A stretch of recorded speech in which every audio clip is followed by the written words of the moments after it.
A man lies about murder in an attempt to get the police to clear the snow near his house. French workers can now eat lunch at their desks without going to jail. And a cannabis lounge becomes a town's only shelter for the homeless during a deep freeze. These are the weird news stories for Tuesday. Yeah, it's Tuesday. What day is it? I have no idea. It's Weird AF News, though. You're in the right place. You want some weird news? Hopefully I'll make it funny. A man lied to the police about murder to get them to clear the snow near his house. A Ukrainian man confessed to a fictitious murder in the hope that the police would clear his snow-covered road when they came to arrest him, authorities say. The Ukrainian man called the police Saturday evening to tell them that he had killed his mother's boyfriend by stabbing him in the chest. Very specific. A chest stabbing on a snowy evening. But at the same time, he immediately warned the police that if you're coming to get him, you should come with a snowplow because there's too much snow on his road. There's no other way to access him. The officers did not need a snowplow, it turns out, to get to the man's house. They got there in a SUV. And immediately upon arriving, they discovered that the relative was indeed at the house. The mother's boyfriend was in one piece and not harmed at all. No one had even attacked him. It was probably a big surprise to him that the police were there. Sir, are you alive? Yes, I'm fine. What happened? They added that the killer immediately confessed to making the fake call in order to get his road plowed. It just seems a little over the top to confess to a murder. I mean, I imagine he's tried some other things. I don't know what he tried, but I'd imagine at first it was probably, hey, I can't get to my car. Can you come and, plow the road in my driveway? Hey, my car is skidding. I can't get to the end of the street. Hey, I have an elderly mother and I'm afraid she's going to slip and fall. Can you come plow? Oh, that's not working? I murdered somebody. Yes, I murdered man. Now come plow house. Come plow my road. Please bring hot cocoa. It's very cold right now. Also, maybe marshmallows. I make us all s'mores by crackling fire in my house once you get here. Snowy evening. Could use some s'mores and hot cocoa. Don't forget plows. Don't forget many shovels. You'll need some shovels to get to my place. I'm talking many, many inches of stuff. The municipal services had plowed the road earlier, but he was not satisfied with the quality of the snow plowing job that they had done. I'm tax-paying citizen, and you'll need to plow when needed. We have lots of snow in Ukraine right now, 20 inches blanketing most of country. Record snowfall we're experiencing. So you must snow. You must plow the snow. If not, I will make up crimes until you come and plow my road. The man is from a village called Grubovna Rodnya. I think I said that correctly. Grubovna Rodnya. I don't know, anybody in the Ukraine want to correct me? He faces a fine of up to 120 hryvnias. I guess that's Ukrainian bucks. Ukrainian bucks. It's also the equivalent of 3 pounds, it seems. Which that seems like a small fine for falsely reporting murder for no reason at all, really. French workers can now eat lunch at their desk without breaking the law. Yes, French workers can stuff their face without leaving the office and without breaking the law.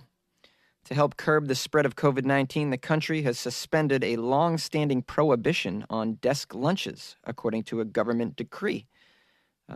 That seems like a strange law to prohibit eating at your desk. I don't know, maybe that's just the American in me. I've ate lunch at the workplace without even taking a break. Sometimes you just don't have time. I mean, this whole job thing is pretty new to me, but, the day job activity, but I notice a lot of people eat lunches without leaving their desk, without stopping work. They just plow right through it, take a bite of a sandwich here and there whenever they can fit one in.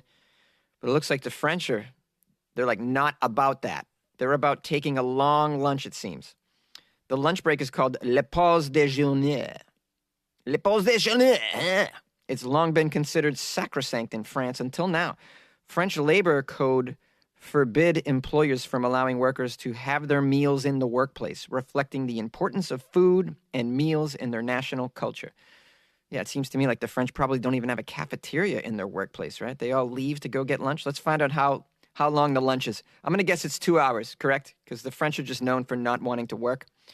Before the pandemic, French workers typically enjoyed a 2 or 3 course meal with colleagues at a nearby bistro. A 3-course meal for your lunch break? That's outrageous. I would never consider it. French media outlets have tried to project what the future will look like by running images of unhappy workers eating sandwiches at their desks. Well, that is extremely true. When you eat lunch at your desk, you are very unhappy, especially when that lunch is a sandwich and not a 3-course meal. The temporary rule applies to offices with more than 50 employees and where the layout of the cafeteria does not allow for social distancing. People must be at least 1 meter apart when not wearing a face mask. France has implemented a slew of containment measures as it battles the pandemic, and then it gives some numbers on the people infected and how long the bars and restaurants have been closed. It's terrible. Cafes and restaurants in France, especially, I'd imagine, are pretty upset, and the people have to be pretty upset because, I mean, sitting in a cafe for hours just seems to be the French thing to do. Just having 4 bottles of wine on your lunch break. It just seems like the French way, which I'm kind of jealous that it is.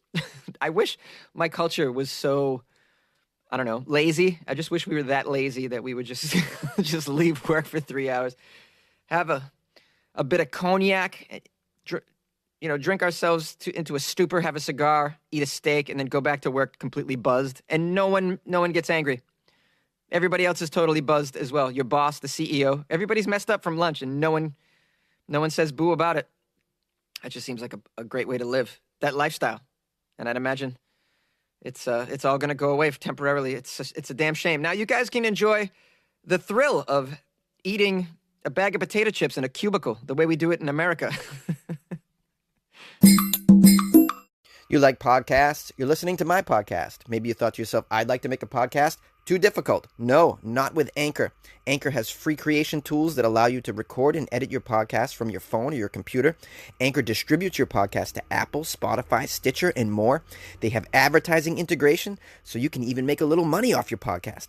Everything you need to make a podcast in one place. Download the free Anchor app or go to anchor.fm to get started. And good luck with your podcast. Good luck with your creation. Good luck with your life, man. A cannabis lounge becomes the town's only shelter for the homeless during a deep freeze.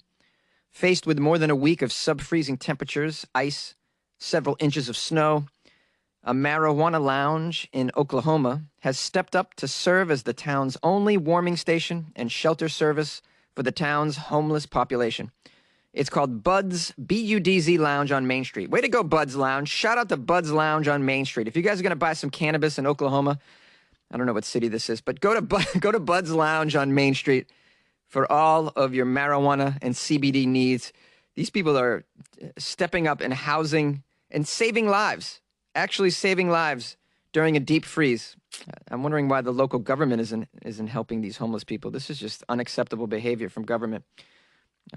This Bud's Lounge is offering shelter and warming services. They're offering food, clothing, and blankets to those in need. Unbelievable. Way to go, Bud's Lounge. They're probably getting everybody high as well. And you want to get high as shit during a sub-freeze. I mean, there's nowhere to go. It's ice. The community's blanketed. It's in snow. There's nowhere to go. It's extremely cold. You want some food, clothing, and you want some cannabis. That'll get you through the night. Whatever gets you through the night. How did this come about? Well, Bud's volunteered to help out after they saw the town's Facebook page raise the issue of what was being done to help the town's homeless population during the deep freeze that has gripped the state for over the past week. Apparently, nothing was being done. Good job, everybody. Let's go to our Facebook page for the town and talk about it, but do nothing. Meanwhile, people are just dying in the snow piles around your town. Unacceptable. Shout out to Bud's for coming through. Initially, Bud's was offering a public warming station for those who lost power last week, said co-owner Sarah Hutt-Greenman. But when she and her mother, Jane Stiles, who was also a co-owner of Bud's and the medical marijuana dispensary next door, Flowers to the People, saw a Facebook post on Friday asking what was being done for the homeless people in Wagoner, Oklahoma, they decided to open the lounge as a shelter to begin providing food and clothing to those in need. Here's a quote from Hutt-Greenman. We were watching it unfold on the Facebook, people crying out for a need. We watched it for about half an hour and saw that no one was stepping up. And we said, forget that. We're going to cease anything we were doing in here and step up and be what the community needs us to be. We're going to show what compassion and love really look like for this town. Although Hutt-Greenman and her mom had worked in social services for many years in Oklahoma, specifically in Wagoner, a town of 9,000. She says she was unaware that there was such a significant population of homeless people in such a small town. We're a warming station during the day and welcoming any overnight guests if they have a need, food, clothing, whatever. There's a lot of love here. They can come. Anybody can come, and we'll help. Since Saturday, Buds has provided overnight shelter to 9 people, provided food care packages, clothing, and blankets to a total of 24 people experiencing homelessness, including 7 children, she said. About 20 people per day use the warming station, and some people who are not homeless but are poor have also come by to get some supplies that have been donated by the community, including food and blankets. We have people who aren't necessarily homeless, just in a different economic status, as you can imagine. They're coming in for blankets as well. It's not just us, it's all of us. Everybody's suffering during the pandemic. The town does not have a homeless shelter, she says. Wow, this is outrageous. Although 9,000-person town, you may not have a full-time homeless shelter in such a small town, but in instances like this, a pandemic and a deep freeze, middle of winter, I think you should provide something. I mean, open up the local gymnasium. The schools are probably not operating, Open a school. Let them sleep there. Put a couple security guards. Help out, town. I mean, it's just so exacerbating to me that when local politics, even, on a national level as well, I mean, it takes so much time and paperwork needs to get done. Time, that made no sense. So much paperwork, let me rephrase this. So much paperwork and bullshit, administrative bullshit has to happen for anything to be done. And a lot of times it's a crisis and it needs to be fixed and addressed immediately. There's no time for paperwork to be pushed through. There's no time for this to go up in front of a committee and be voted on.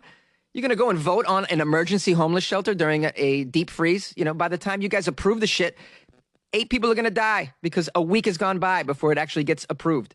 It's just so stupid the way we do things with centralized government. That's why, there comes times where you have to just really look to your local community to help out.